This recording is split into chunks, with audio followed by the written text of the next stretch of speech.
There's been this issue about what's seen and what's not seen and how long it's seen, and the IAB guidelines, and there's some big media agencies that oppose that. Where do you guys stand in terms of viewability? How do you define viewability? What do your clients expect? Right. It's a good question, and it's a tough area for the industry, of course. So we were, and I don't know if you recall, I think we probably talked about this a long time ago. We were one of the first organizations to kind of rally around viewability as a challenge. We constructed kind of a network of publishers who were selling inventory on a view basis. We partnered with ESPN early on to purchase media on a view basis. We saw it as an important step toward driving performance, and of course, that's what we get hired to do. We need to make our marketers as successful as possible.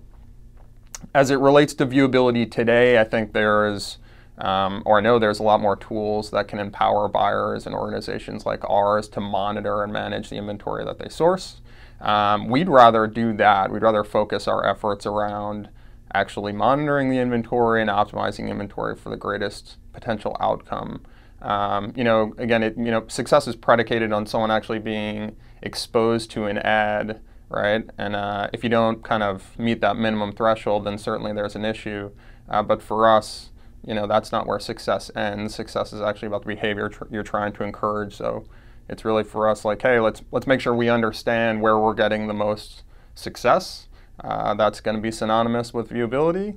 But there's typically another behavior we're trying to drive, whether that's consideration, intent, purchase, whatever you may, whatever we might determine for that particular client.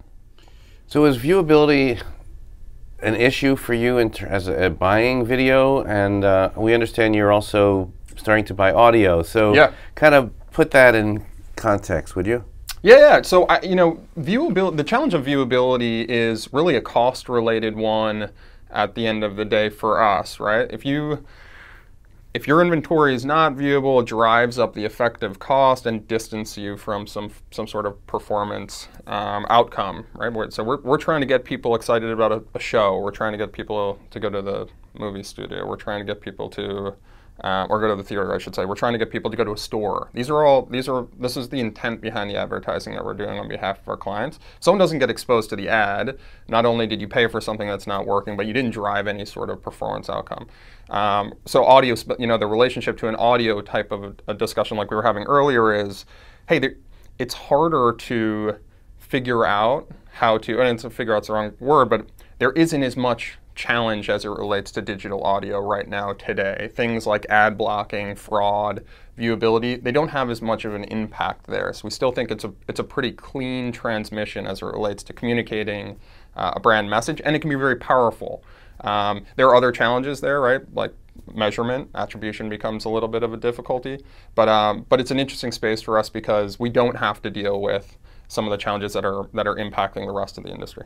Could you explain a little bit about some of your partners on the audio side and what you do? Yes, absolutely. So the big folks are guys like on the digital audio side, guys like iHeart and Pandora and certainly Spotify.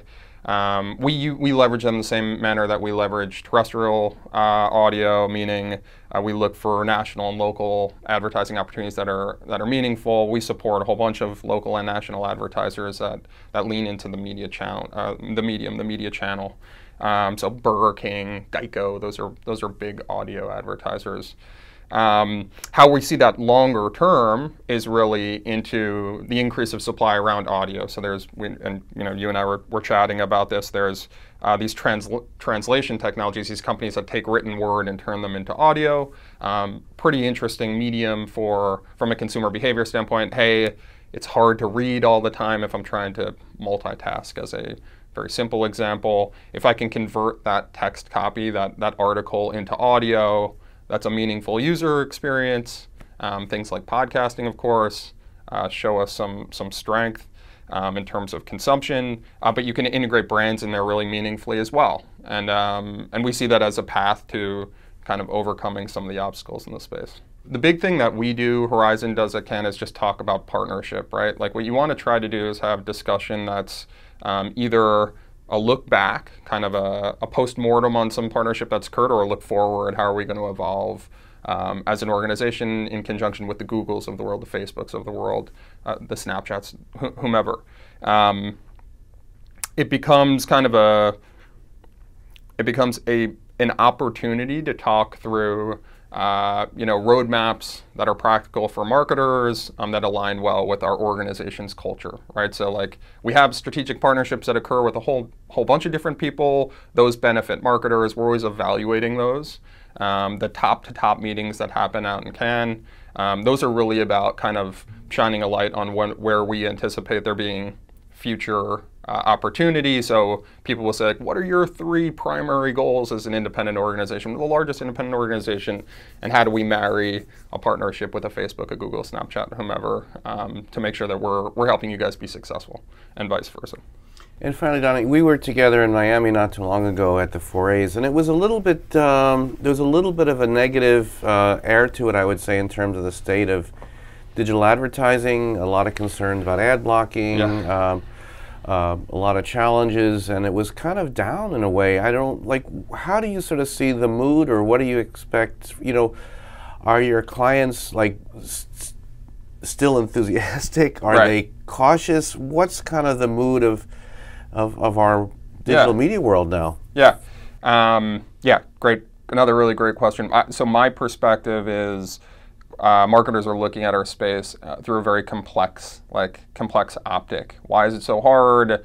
Why don't I know as much as I'd like to know about the performance? Why around every corner does there seem to be a new challenge? Ad blocking being a tremendous issue, one that I spoke about at Transformation. It's tough. It's not getting any easier. I'll say that.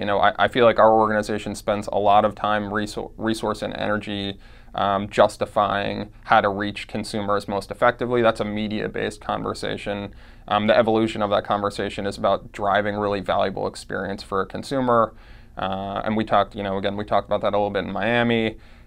How that translates into the services that a company like mine or others offer, and how a marketer can capitalize on those services, unique or custom or authentic brand experiences. That's tough. It's never really been done before, right? There's no blueprint for that. So, a lot of people are leaning into social marketing as a way to be a little bit more fluid, a little more dynamic. Lots of people focused on mobile as a channel that's pretty intimate, clear from some of the noise. Lots of people looking at brand integrations or brand entertainment, ways to drive a more authentic message while still utilizing video as a really effective medium.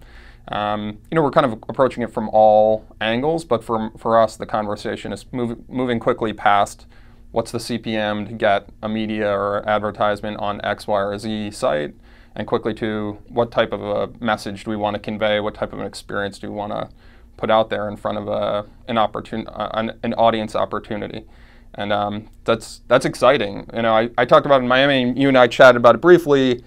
I think it's heading in a great direction. It's heading in a useful direction. That's that's the positive aspect of digital media. It is flexible, right? We should be able to interpret information and then provide a more ideal kind of message, whether that be one-to-one or one to a handful of targeted folks. That's what we need to do. That's the opportunity that we need to capitalize on. We need to make it easier for marketers to do that. So that's where we're going. User experience-led strategy.